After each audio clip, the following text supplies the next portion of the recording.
Di sini ada definisi embriologi. Dari sebuah sel menjadi seorang bayi dalam waktu 9 bulan suatu proses perkembangan yang mencerminkan suatu integrasi luar biasa dari fenomena yang semakin kompleks. Ilmu yang mempelajari tentang fenomena ini disebut embriologi. Tahap perkembangan embrio terbagi menjadi 5 bagian, yaitu yang pertama, tahap gametogenesis, terjadinya pembentukan gamet laki-laki dan perempuan. Yang kedua, tahap perkembangan minggu ke-1, terjadinya proses ovulasi sampai implantasi. Yang ketiga, tahap perkembangan minggu kedua, terjadinya pembentukan bila minor game di SC embrio 2 lapis. Tahap perkembangan keempat, tahap perkembangan minggu ketiga sampai 8 disebut juga dengan periode embrionik, terjadi pembentukan sistem tubuh. Yang tahap perkembangan yang kelima, tahap perkembangan bulan ketiga sampai kelahiran adalah masa fetus dan berperannya plasenta. Tahap-tahap perkembangan embrio pada minggu pertama. Pada minggu pertama, fertilisasi blastophyta awal blackstock kita akhir dari proses yang terjadi selama minggu pertama fertilisasi hingga implantasi. Tahap perkembangan embrio pada minggu kedua, janin sudah terbentuk seukuran biji yang sangat kecil, mulai terbentuk dan tubuh siap untuk berovulasi. Ovarium akan melepaskan sel telur yang sudah matang ke dalam tuba Fallopi. Sel telur akan menghasilkan hormon, yaitu hormon HCG, sekitar 4 hari setelah dibuahi. Namun, hormon ini baru bisa dideteksi lewat tes kehamilan. Sekitar 1 minggu lagi sama seperti minggu sebelumnya. Janin juga belum bisa dilihat di minggu kedua kehamilan ini. Di usia 2 minggu kehamilan, ukuran dan perajian belum bisa dibandingkan dengan suatu bentuk seperti buah atau benda. Hanya dalam waktu 40 minggu, janin akan tumbuh dari ukuran biji kecil hingga seukuran buah semangka. Tahap perkembangan embrio pada minggu ketiga. Pada perkembangan minggu ketiga ini, janin sudah terbentuk bola kecil dan selanjutnya akan berkembang menjadi plasenta.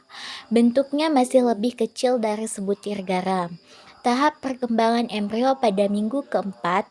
Pada perkembangannya, minggu keempat ini, calon bayi yang mulai terbentuk disebut blastophysta, dan ukurannya masih lebih kecil dari biji kopi. Bentuk perut pun sudah mulai terlihat, tapi masih samar sekali. Tahap perkembangan embrio pada minggu kelima. Pada minggu kelima ini, perkembangan janin organ sudah siap terbentuk dan detak jantung mulai muncul ukurannya sendiri. Sudah naik menjadi sebesar biji buah stroberi dengan berat 1 gram. Tahap perkembangan embrio pada minggu ke-6. Pada perkembangan janin di minggu ke-6 ini, ukurannya sudah naik hingga sebesar biji buah delima atau kacang polong. Jantung berdetak teratur dan otak bayi mulai terbentuk.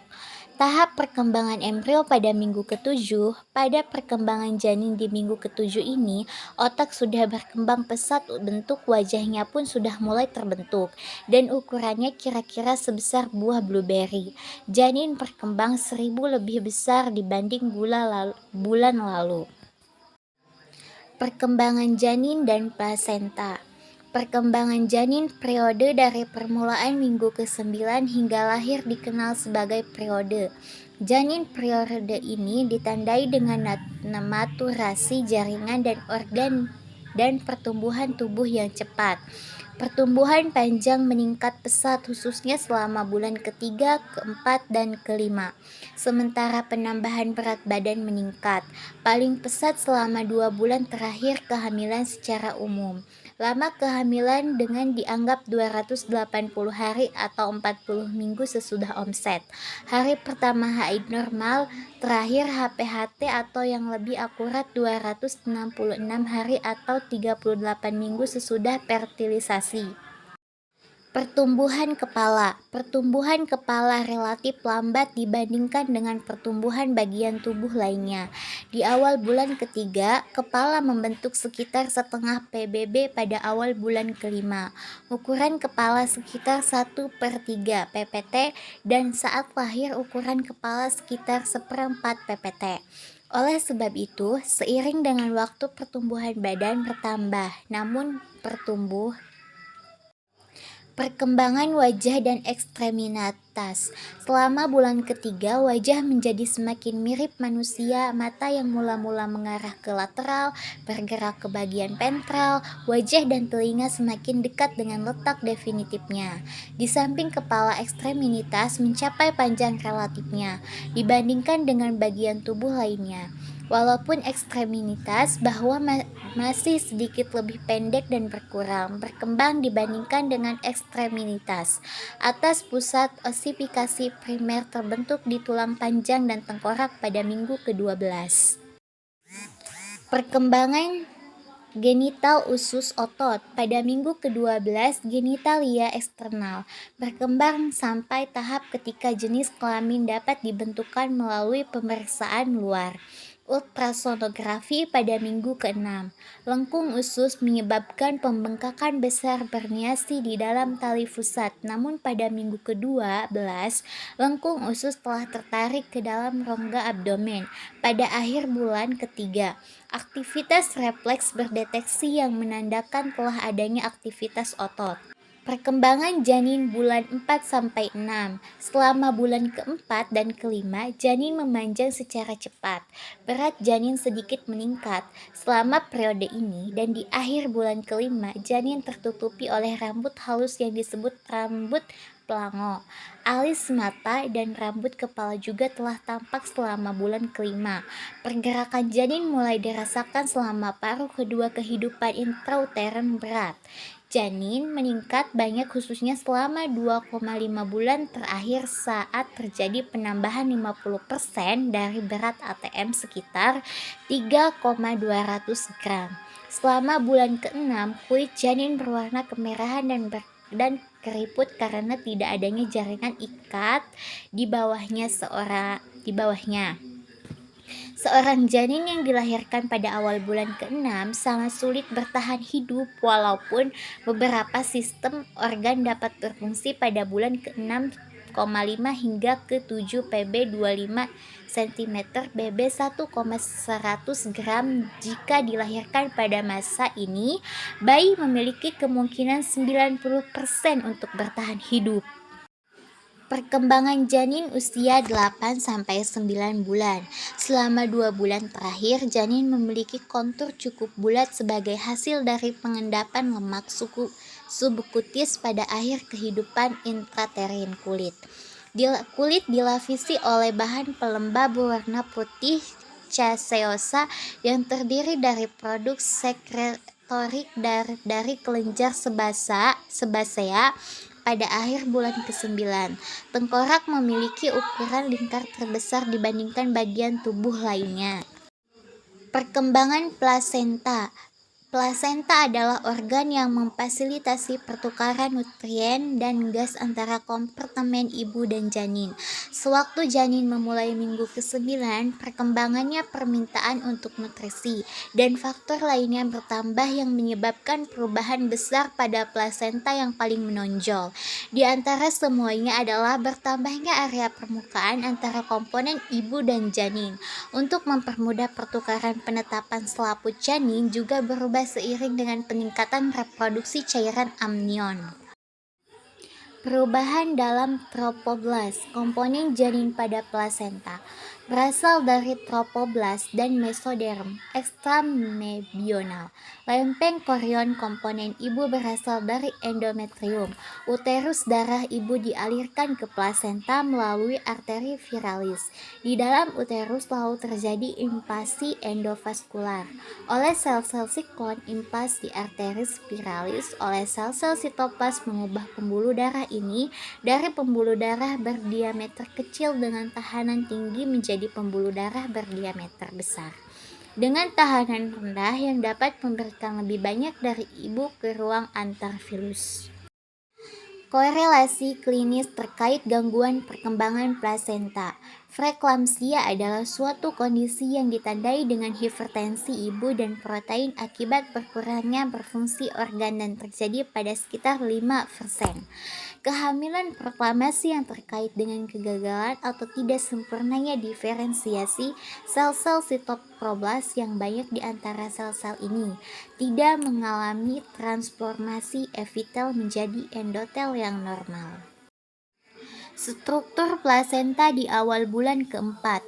Plasenta memiliki dua komponen, yaitu komponen yang pertama bagian janin yang dibentuk oleh chorion rhoderosum dan yang kedua, komponen bagian ibu yang dibentuk oleh desi 2 basialis di sisi janin plasenta dibatasi oleh lempeng chorion di sisi ibu dibatasi oleh desi 2 basalis dengan lempeng. Desi 2 basalis yang paling berhubungan erat dengan plasenta. Struktur plasenta saat aterim plasenta yang berbentuk seperti cakram dengan diameter 15 hingga 25 cm. Memiliki ketebalan sekitar 3 cm dan berat sekitar 500 hingga 600 gram. Saat lahir, plasenta terlepas dari dinding uterus dan sekitar 30 menit setelah bayi lahir. Setelah bayi lahir, plasenta dikeluarkan dari rongga uterus. Jika plasenta dilihat dari sisi ibu tampak jelas, adanya 15 hingga 20 area yang sedikit menonjol. Kotiledon yang dilapisi oleh lapisan tipis desi 2 basalis. Struktur plasenta. Permukaan plasentasi janin ditutupi sepenuhnya oleh lempeng chorion.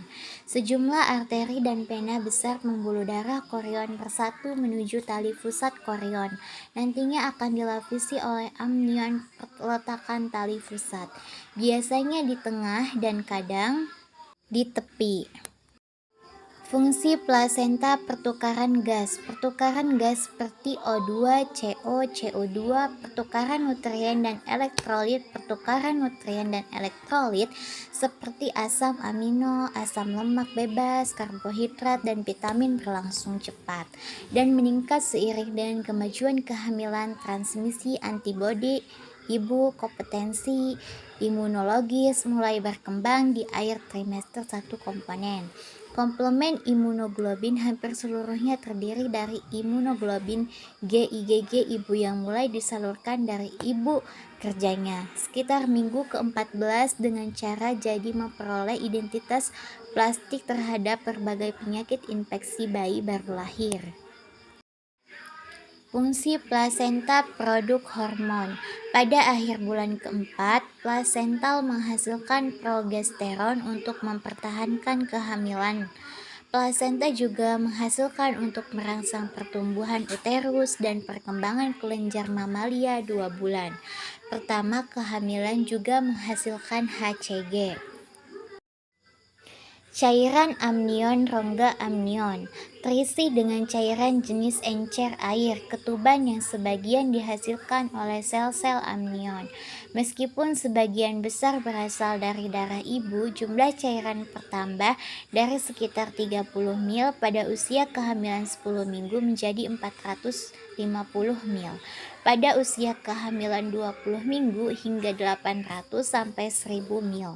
Pada usia kehamilan 37 minggu cairan ini berfungsi, yaitu yang pertama merendam guncangan, yang kedua mencegah meledaknya mudigan ke amnion, yang ketiga memungkinkan janin bergerak. Volume cairan amnion diganti setiap 3 jam, dan awal bulan kelima janin menelan cairan amnionnya sendiri, dan diperkirakan janin menelan sekitar 400 ml cairan setiap hari, sekitar separuh dari jumlah total cairan amnion. Total dari cairan amnion adalah istilah yang digunakan untuk menjelaskan kelebihan cairan amnion. 1.500 hingga 2.000 ml. Sedangkan oligohidramnion rujuk pada berkurangnya jumlah cairan 400 ml. Kedua kondisi ini berkaitan dengan peningkatan insidensi cacat lahir. Tali pusat saat lahir, tali pusat berdiameter sekitar 1 hingga 2 cm dan memiliki panjang 50 hingga 60 cm. Panjangnya tali mencerminkan jumlah gerakan janin dan tali pusat yang pendek diamati terdapat pada gangguan gerakan janin. Dan ketegangan intrauterin tali pusat yang sangat panjang dapat mengelilingi leher janin biasanya tanpa risiko yang besar. Sedangkan tali pusat yang pendek dapat menyebabkan kesulitan saat persalinan karena dapat menarik plasenta dan letaknya di dalam uterus pena. Di dalam tali pusat, namun ada 1 dari 200 bayi baru lahir, hanya terdapat 1 arteri umbikalis dan bayi-bayi ini memiliki kemungkinan 20% untuk mengalami defek jantung dan pula lain.